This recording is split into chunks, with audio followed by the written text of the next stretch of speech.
Hello, my name is Daniel. I'm 40 years old and I am going to have a procedure on October 14th called an anterior cervical discectomy infusion, or ACDF for short. I want to start out by saying I am not a doctor.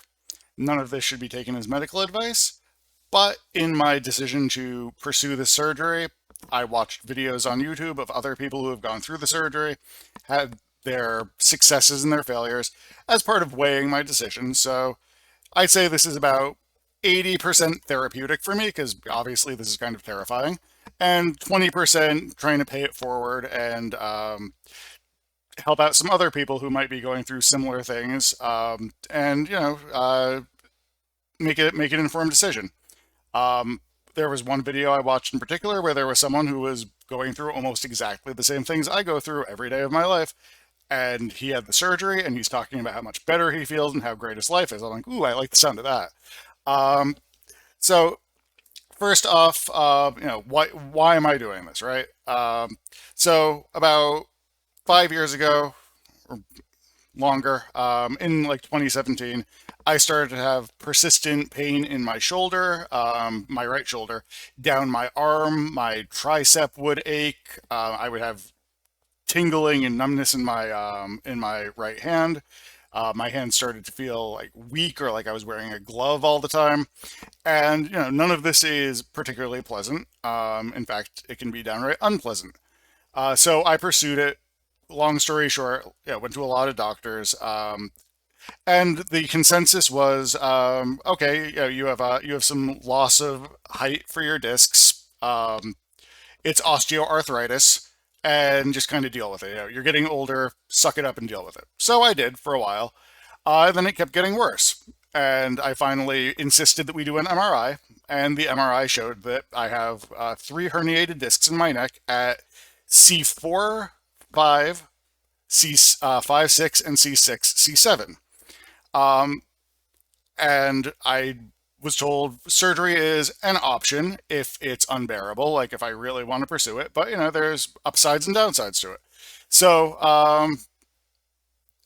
when I dealt with it for another couple of years, I got married, I bought a house, I did all sorts of fun life things. Meanwhile, like my arm hurts a lot. Like there are days where at the end of the day, I just want to sit there with a heating pad on my shoulder to try and relieve some of the pain, and it sucks. Like there are days where the only way I can get anything even resembling relief is to lay down with my arm back behind my head, because that actually relieves pressure on the nerve that goes down into my arms. I did rounds of epidural injections, physical therapy, all the kind of standard stuff you hear about when people are talking about this kind of procedure, and it didn't work. So last winter, it was really bad. Like there were just days where my hand burnt so much and was so numb that I could barely use a mouse. And I'm a software developer by trade, so my mouse hand is kind of important for my work, kind of a little bit. And so I finally I gave up. A friend of mine recommended a really good surgeon who gets awesome results. And I sat down with him. We did fresh MRIs. We talked it out, and we said, you know what, let's do it because it's just not going to get better. Like, so we might as well do something about it now rather than later. And so on Friday the 14th. Good thing it's not Friday the 13th, right? Haha. I'm gonna go under the knife. They're gonna cut open my neck. They're gonna take out the discs, and they're gonna put bone spacers in place. And we just hope it all grows together, and then I should be better than I was. My surgeon is very optimistic about this surgery. He says that the likely outcome is that my arm pain and shoulder pain go away entirely, 100% gone, almost immediately. On anything like hand numbness, tingling, feeling cold, or like there's a glove on my hand. He says there's like an 80 to 90% chance that goes away because that could be caused by nerve damage, which may be permanent and irreversible. Um, but still, those numbers are pretty good. 100% chance and 80 to 90% chance of a very, very positive outcome. I'll take that. Um, Most common side effects are going to be trouble swallowing for a little while because they have to move everything aside, some hoarseness of the voice, and long term, there's a potential problem called adjacent segment disease, where because they're immobilizing sections of the spine, that makes the remaining sections hypermobile. They have to move more to accommodate, which can lead to them degrading more quickly. Um, the chances of that happening, I think it's something like 5 or 6% chance per year for like 10 years. So like over the next 10 years of my life, I run like a 40-ish% chance of needing additional surgeries. But some people do, some people don't, and there's not really a way of knowing before you do it. So we're going to take the shot at it and see how it goes. If I pull my screen up here, so this is my MRI.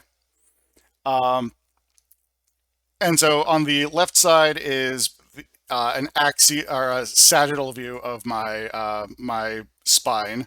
So this is the front of my throat here, and this is the back of my neck, and the spine is this guy right here in the middle. On the other side is an axial view, which is basically like if you chopped my head off and looked straight down my neck, this is what you would see. So this thing right here is the spinal cord. This right here is cerebrospinal fluid. And up here is my throat. And the disc is this thing right here in the middle. So what I can do is I can scroll through this. And as I scroll through, you see the blue bar on the right over here actually moves to show what section of my spine we're looking at. And again, I am not a doctor, so please forgive me if I say something incorrect. But what you see is as we get toward the middle here and start to see my spine or my spinal cord and my discs, so you can see like we have vertebrae here, we have discs here, and there's the cerebrospinal fluid, and there's the spinal cord, and there's my happy little brain up here. But what you can see as it starts to go down, it starts to look pretty different than these upper levels, which are normal. So, so you can see like there's all sorts of stuff extending out into my spine, which is putting pressure on my spinal cord. And you can also see up front, there's these big, nasty, like tooth-looking things growing out of my vertebrae, which are bone spurs, which my surgeon explained is essentially the spine trying to stabilize itself as these discs start to poke out where they're not supposed to. It has to do something to keep itself straight. Um, and the other thing that my surgeon pointed out is that my neck is what's called kyphotic, which means it's losing its natural curvature. So your natural curvature of your spine should be like a nice like C shape.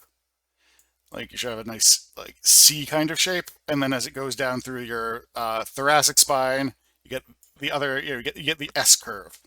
And I'm kind of losing that. You see, it just goes straight down, which is not good. And we're going to correct that through surgery, which is good. So as I continue to scroll through this, so now that we're in the middle of my spine here, you can see if I go to this other view, you can see I'm at the top of my spine here, and as I scroll down there, things look pretty normal. Like you see, there's the cushion right here, there's the spinal cord. Nothing looks particularly scary until you get down to like the C4, C5 level where you can see it's bulging a little bit. It's not a big deal. That's not a problem yet, but it may be one day. And then you get further down and you start to see things getting a little bit squished there. So this is C5, C6 right here. And you see that it's, pretty pretty herniated there. You can see the disc material leaking out right here and pressing. And basically what it's doing is it's pressing on the nerves that go from my spinal cord out to my arm. So that's fun. And then as we continue down, at C6, C7, you can see it's actually starting to press and deform on the spinal cord itself. Um, when the spinal cord starts to get compressed too much, you can develop a condition called myelopathy, where there's actually damage being done to your spinal cord, which is really, really bad, and you don't want to happen. Luckily, I don't have myelopathy yet, but I could develop it pretty much at any time. So yeah, that's one of the reasons why we're doing this. But so yeah, you look and you see it's pretty squished down there. And so what my surgeon and I are going to do, and I'm going to put my face back on here. Here's my face. So what my surgeon and I are going to do is we are going to take the discs out entirely at C5, C6, and C6, C7. And we're going to put a zero, I say we, like I'm going to be doing anything other than lying unconscious for 2 hours. But he is going to take out the two diseased discs at 5, 6, and 6, 7, and put in what's called a zero profile spacer, which is just so something that keeps the discs separated. It's full of basically bone slurry that they're going to grind off from those big nasty spurs. And screw everything in place, seal me up, and wait for it to all grow together into a massive bone, a solid massive bone. My understanding is I'm going to lose some range of motion in my neck, like like going like that, and bending my neck down to touch my chest, or bending my chin to my chest. Might not quite be in the cards. And by the way, yes, I do know that I am bald or balding, so no need to point that out. Um, so yeah, I'm going to lose some range of motion in turning my head, which is already pretty limited. Like when I do that, I feel it. Like that hurts. It's not a good sensation. So not being able to do that anymore, whatever. Um, so overall, my surgeon says that this is going to be about a two hour procedure. He says he does it all the time. No big deal. And he said he's going to do it outpatient. So I'll actually go home same day of the surgery, and then I'll wear a collar for 6 months, not 6 weeks, not months. If it were months, I wouldn't be doing this. So I'll wear a cervical collar for 6 weeks while everything kind of heals up, and then I should be back to normal. So hopefully the story goes exactly like that. But what's interesting, so I'm going to put my computer back on here. What's interesting is the way that he's approaching this. So this is kind of a traditional disc replacement where they take like um, some cadaver bone or something like that and put it in here, and then screw everything in place with a cage. Like you can see this plate and cage situation here, which on an X-ray looks kind of like this, which is like holy crap, that's scary looking, right? That's some nasty looking hardware in there. Um, and my understanding is that can cause problems with swallowing, it can cause your voice to deepen, change the pitch of your voice. And because there's this extra thing like sticking out into the space where your esophagus and your vocal cords are. Like that's not supposed to be there. Your body's not designed to have something in that space, especially if the hardware migrates or anything post surgery. So yeah, that's kind of a traditional way of approaching this for my surgeon. What he actually is going to do is use this. So this little guy, you see, there's a little like polyurethane container in there. They put basically a bone slurry that they shave off from my bone spurs. They fill it up with that, and they just put this in place and then screw into the level below and the level above. And it looks a lot less terrifying on an X-ray. So if I zoom in here, this is a 3 level. I'm only having 2, but you see, like there's nothing protruding out into the space between your spine and your esophagus. So it's a little bit more of an appealing approach.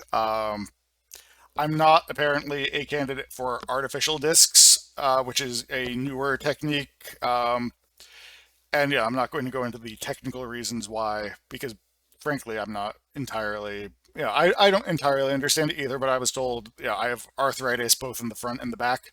And because it's in the back as well, I'm not really a good candidate for artificial discs. So that's unfortunate, but you take it as it comes, right? So, so yeah, I'm going in on the 14th. They're gonna chop me open, apparently on the left side, move all the stuff out of the way because what's cool about this is there's actually not a lot of like tissue cutting. They don't have to really like cut through muscle and everything to get there because if the anatomy of the neck is basically you have skin, you have your esophagus and your vocal cords, and then right behind that is the spine and the discs. So all they need to do is chop it open, move the stuff. What they need is right there. There's actually videos you can find on YouTube, which if you're not squeamish, they're pretty fun. If you are squeamish, I don't recommend watching them. I've watched them because I'm a crazy person, which is okay. So they go in, they take out the old discs, they scrape everything clean, they use a special medical drill and saw to kind of grind down all of the bone spurs, which are called osteophytes, that are growing. They put that in the little cage. They screw those things in place, seal me up, wake me up, monitor for a few hours, send me home, and then I chill out and heal. So the recovery process is apparently not really that bad. There's the neck brace for 6 weeks. Obviously, no driving while you're wearing a neck brace. Neck brace is 24/7. I don't take it off basically ever. Although what's interesting is apparently some surgeons say, neck brace is not really necessary. You don't have to wear it. So it's one of those things, I guess there's not really any empirical evidence driven by data that supports whether you should or shouldn't wear a neck brace. So it's kind of surgeon's choice, and my surgeon, I guess, is more more cautious in that regard, and says, "Well, we're going to put you in a neck brace." Okay, I'll do it. Um, there's restrictions on lifting. No lifting anything more than like 8 to 10 pounds for a couple of weeks while everything is kind of stabilizing. I'll be going in for X-rays, I think, yeah, a week out and then like a month out, just to make sure that everything is kind of growing together, all the hardware is staying where it's supposed to stay, so on and so forth. Um, but yeah, it's really apparently more or less like I'm taking 2 weeks off of work, per the doctor's orders. But he said that chances are pretty good that I will feel good enough to work, especially because I have a desk job. It's not like I'm a construction worker, or doing anything like that involves physical labor, manual labor. So I sit on my ass at a desk all day. I'll be sitting on my ass somewhere in the house most of the day already. So like if I what I can't work, I'm pretty sure I can work. But he did say to take 2 weeks off of work just so that there's not any expectations placed on me. So but he said chances are within like 2 or 3 days, I'll probably feel pretty much back to normal, and that's one of the reasons why they put you in the neck brace because the neck brace is there less out of medical necessity, but more to serve as a constant reminder that you just had major surgery and you have an incision on your neck, and you shouldn't be like, head banging, which is coincidentally probably why I'm in this situation to begin with. My heavy metal 20s, teens and 20s may have done some damage, so kids, don't headbang. No matter how much you want to, no matter how good the music is, it's not worth it. And that's my anti-heavy metal PSA for you. Um, so that's what the recovery process is most likely going to look like. My wife is taking a couple of days off of work just to hang out with me and feed me baby food or whatever I need. But beyond that, should be nice and straightforward. Um, we'll see how it actually goes. I'm obviously a little bit nervous, but I'm sure I've repeated myself a few times about how nervous I am about it because hey, you know what? Even though it's a bread and butter surgery, they do thousands of them a year. It's not a big deal. It's a big deal to me. I'm the one who's having my spine rearranged, right? So that is, that's what's happening. I actually have a check-in with my surgeon tomorrow afternoon, just kind of finalize everything, make sure we're still happy, good to go, medical clearance is in place. And, assuming everything goes according to plan, next time I'll be posting anything would be hopefully on the 14th when I get home from the surgery, if I'm not too doped up and like feeling crappy. If not, maybe a day after that, but we'll see how it goes. So, thanks for watching this. I hope that this is informative and interesting. And if not, oh, you don't need to keep watching. So, thank you.